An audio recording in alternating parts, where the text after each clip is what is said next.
محترم deputy prime minister, محترم field marshal Saeed Asim Munir, honourable federal ministers, honourable chief ministers, government officials, general officers, خواتین وزرات، السلام علیکم۔ میں آپ سب کو دل کی گہرائیوں سے خوش آمدید کہتا ہوں۔ آج کی میٹنگ کا ایک ایجنڈا ہے، that is the water issue. Hindustan نے حالیہ جنگ میں بدترین شکست کھانے کے بعد جو تواتر سے 1960 کے پانی کے معاہدے کو ویپنائز کرنے کے لیے جو دھمکی اور جو تھریٹس وہ دے رہا ہے، وہ اس میں کوئی کمی نہیں آئی، بلکہ اس میں دن بدن اس میں اضافہ ہوتا جا رہا ہے۔ اللہ تعالیٰ کے فضل و کرم سے جس طرح قوم کو، پاکستانی قوم کو رب تعالیٰ نے اپنی بے پایاں فضل و کرم سے جو عظیم فتح اور عزت عطا فرمائی ہے، اس کا ہم جتنا بھی اس مالک کا شکر ادا کریں وہ کم ہے۔ اور ایک ہی طریقہ ہے اس خدائے بزرگ بردر کا شکر ادا کرنے کا کہ ہم شبانہ روز محنت کریں اور اس قوم کو اسی جنگ کی جو فتح، اس کی عظمت جو ہے، اسی طرح پاکستان کو ایک عظیم ملک بنائیں۔ اور وہ ہے ہمارا معاشی میدان، جس میں وفاق نے صوبوں کے ساتھ مل کر 24 کروڑ عوام کے لیے ایک شاندار مستقبل ترتیب دینا ہے۔ اور وہ باتوں اور تقریروں سے نہیں ہوگا، وہ مسلسل محنت، شبانہ روز محنت، خون پسینہ گرانے سے ہوگا، اس کے بغیر نہیں ہوگا۔ اور انشاءاللہ مجھے پورا یقین واثق ہے کہ یہاں پر موجود ہماری جو provincial leadership, national leadership, military leadership مل کر انشاءاللہ اس خواب کو شرمندہ تعبیر کریں گے۔ آج کا موضوع اسی حوالے سے جو ہندوستان نے پاکستان کے خلاف جو پانی بند کرنے کا جو دھمکیاں دے رہا ہے، اس کو پوری دنیا نے اس کو ریجیکٹ کیا ہے۔ تو یہی وجہ ہے کہ ہندوستان تڑپتا رہا، لیکن اس کو کوئی اس معاملے میں پولیٹیکل اسپیس نہیں ملی۔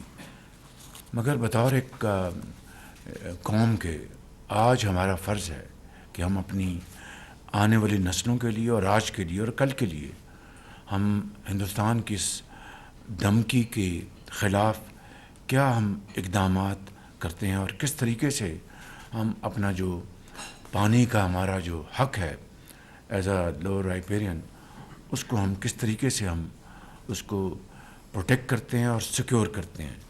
یہ وہ چیلنج ہے میں سمجھتا ہوں کہ جس کے لیے ہمیں مل کر اپنی ارگ ریزی کے ساتھ ایسے فیصلے کرنے ہوں گے کہ جس سے کہ آنے والی نسلیں آپ پر، ہم سب پر وہ فخر کر سکیں۔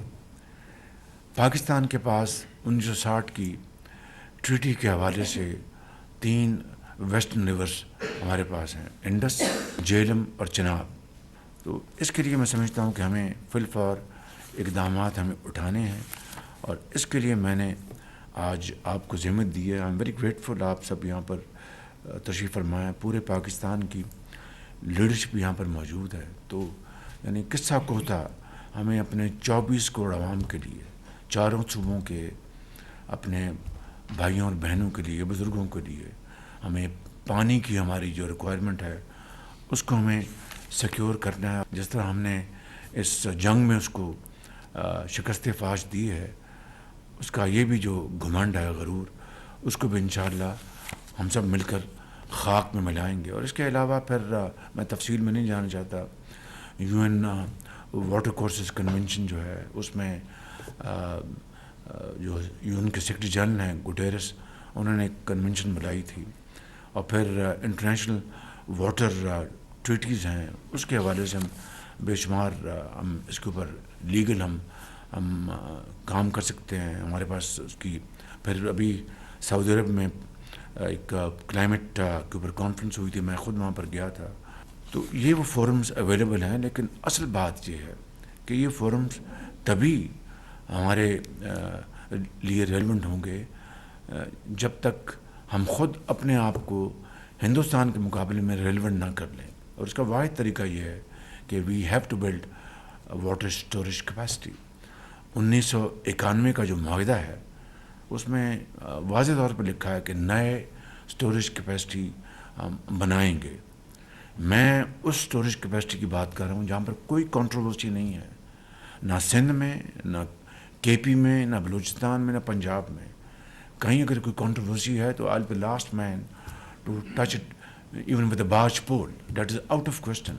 لیکن جہاں پر ٹوٹل یونانیمٹی ہے, جہاں پر اتفاق رائے ہے, وہاں پر اگر آج ہم مل بیٹھ کر ہم اپنا پیٹ کاٹ کر اگر اسٹوریج کیپیسٹی بلڈ نہیں کریں گے تو آنے والی نسلیں ہمیں معاف نہیں کریں گی. میں یہاں پر یہ عرض کرنا چاہتا ہوں کہ جو ہمارا 24 اپریل کو یہاں پر نیشنل سیکورٹی کمیٹی کی میٹنگ ہوئی تھی, اس میں ہم نے جو اس کا جو اعلامیہ تھا, ہندوستان اگر جو آبی جو دھمکیاں دے رہا ہے, جو انڈس واٹر ٹریٹی کو ویپنائز کرنے کی بات کر رہا ہے, ان سب کا ہم اپنی تمام جو ہماری جو قوت ہے اس کو بروئے کار لا کے اس کو بھرپور اس کو جواب دیں گے. تو میں سمجھتا ہوں کہ اس کے علاوہ پولیٹیکل ڈپلومیٹک لیول پر بھی ہم اپنی تمام جو ایکٹیویٹیز جو ہیں اس کو ہم انیشیٹ کریں گے. انڈس واٹر ٹریٹی میں it is very clearly spelled out in no uncertain terms کہ neither India nor Pakistan will have the right to exit unilaterally. Quote end quote ہے, اس میں کوئی اس میں گنجائش نہیں ہے. لہٰذا اس کی یہ ساری بڑکیں بےمانی ہیں, لیکن قومیں, زندہ قومیں جو ہیں وہ اپنا انتظام کرتی ہیں, وہ اپنا پورا مستقبل کے لیے ایک پروگرام بناتی ہیں, لائحہ عمل تیار کرتی ہیں. تو اس کے لیے میں نے آج آپ کو یہاں پر ذمہ دی ہے کہ جس طرح یہ جنگ آپ نے جیتی ہے, 24 کروڑ عوام افواج پاکستان کی پشت پر ایک سیسا پلائی ہوئی دیوار کی طرح کھڑی تھی, اسی طریقے سے آپ نے اسی آبی ذخائر کو بلڈ کرنے کے لیے دیکھیں جو تربیلا میں جو ہو رہی ہے سلٹ, ہزاروں لاکھوں ٹن سلٹ آ رہی ہے, اور ہر سال اس کی جو کیپیسٹی جو ہے اسٹوریج کی وہ کم ہو رہی ہے. اس طرح منگلا کو لے لیں. میں سمجھتا ہوں کہ this is high time that we take bold decisions and decisions which will create respect for all of you and all of us in the eyes of our future generations. And this is what I think history has told this world, that when it comes to a challenge, accept it boldly and take concrete steps so that posterity would remember you for all times to come. تو میں اپنے تائیں آپ کی خدمت میں بڑے ادب سے عرض کرنا چاہتا ہوں. اللہ کا شکر ہے کہ اس مرحلے میں ہندوستان کی تمام جو ڈپلومیٹک ایفرٹ جو ہیں وہ بری طرح ناکام ہوئی. ابھی کل ہی ورلڈ بینک نے اور ایشین ڈیولپمنٹ بینک نے آپ کے لونز اپروو کیے ہیں. میں اسی حوالے سے میں فائنانس منسٹر کو اور اپنا اکنامک افیئرز ڈویژن کے منسٹر کو, فائنانس سیکرٹری کو, ای ڈی کے سیکرٹری کو اور متعلقہ تمام جو ہمارے کولیگس ہیں ان کو دلی مبارکباد دینا چاہتا ہوں. سب نے بڑی محنت کر کے یہ, اور ہندوستان نے پوری لابنگ کی وہاں پہ 3 دن اے ڈی پی کا جو ایجنڈا اس کو مؤخر کروایا, اس کے باوجود بھی اور پروجیکٹس ور اپروو. تو یہ بہت بڑی آپ کی سفارتی کامیابی ہے, ملک کی عزت ہے. So what I am seeing is کہ it is now or never, it's do or dye.